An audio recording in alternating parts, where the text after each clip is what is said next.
फिलिपियों के नाम पौलुस रसूल का खत और उसका दूसरा बाब जो 30 आयात पर मुश्तमिल है। बस अगर कुछ तसल्ली मसीह में और मोहब्बत की दिल जमई और रूह की शराकत और रहम दिली और दर्दमंदी है तो मेरी ये खुशी पूरी करो कि यक दिल रहो, यकसा मोहब्बत रखो, एक जान हो, एक ही ख्याल रखो, तफरके और बेजा फख्र के बायस कुछ ना करो, बल्कि फरोतनी से एक दूसरे को अपने से बेहतर समझे।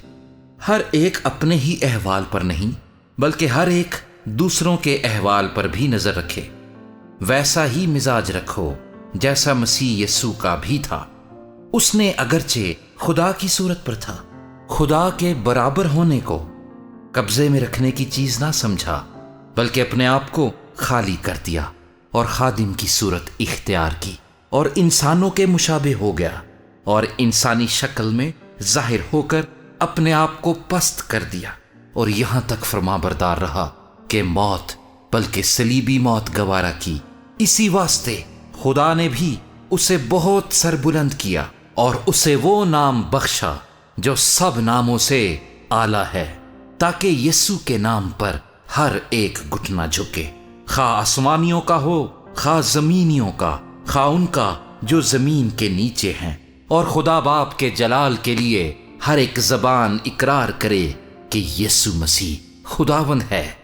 बस ऐ मेरे अजीजों, जिस तरह तुम हमेशा से फरमाबरदारी करते आए हो, उसी तरह अब भी ना सिर्फ मेरी हाजिरी में बल्कि इससे बहुत ज्यादा मेरी गैर हाजिरी में डरते और कांपते हुए अपनी निजात का काम किए जाओ,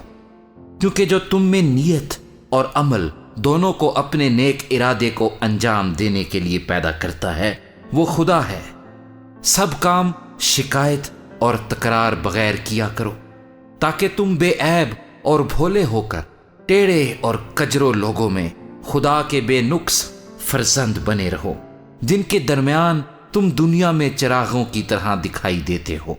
और जिंदगी का कलाम पेश करते हो, ताकि मसीह के दिन मुझे फख्र हो कि ना मेरी दौड़ धूप बेफायदा हुई, ना मेरी मेहनत अकारत गई, और अगर मुझे तुम्हारे ईमान की कुर्बानी और खिदमत के साथ अपना खून भी बहाना पड़े तो भी मैं खुश हूं और तुम सब के साथ खुशी करता हूं। तुम भी इसी तरह खुश हो और मेरे साथ खुशी करो। मुझे खुदावंद यीशु में उम्मीद है कि तिमोथियस को तुम्हारे पास जल्द भेजूंगा, ताकि तुम्हारा अहवाल दरियाफ्त करके मेरी भी खातिर जमा हो, क्योंकि कोई ऐसा हम ख्याल मेरे पास नहीं जो साफ दिली से तुम्हारे लिए फिक्रमंद हो। सब अपनी अपनी बातों की फिक्र में हैं, ना कि यीशु मसीह की, लेकिन तुम उसकी पुख्तगी से वाकिफ हो कि जैसे बेटा बाप की खिदमत करता है वैसे ही उसने मेरे साथ खुशखबरी फैलाने में खिदमत की। बस मैं उम्मीद करता हूं कि जब अपने हाल का अंजाम मालूम कर लूंगा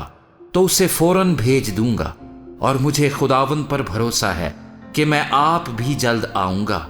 लेकिन मैंने इपफ्रोदितुस को तुम्हारे पास भेजना जरूर समझा।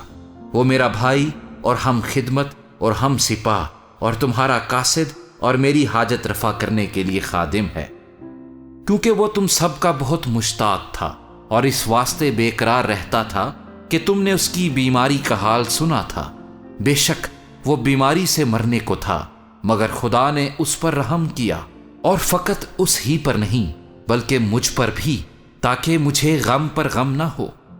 इसलिए मुझे उसके भेजने का और भी ज्यादा ख्याल हुआ कि तुम भी उसकी मुलाकात से फिर खुश हो जाओ और मेरा भी गम घट जाए। बस तुम उससे खुदावंद में कमाल खुशी के साथ मिलना और ऐसे शख्सों की इज्जत किया करो, इसलिए कि वो मसीह के काम की खातिर मरने के करीब हो गया था और उसने जान लगा दी, ताकि जो कमी तुम्हारी तरफ से मेरी खिदमत में हुई उसे पूरा करे।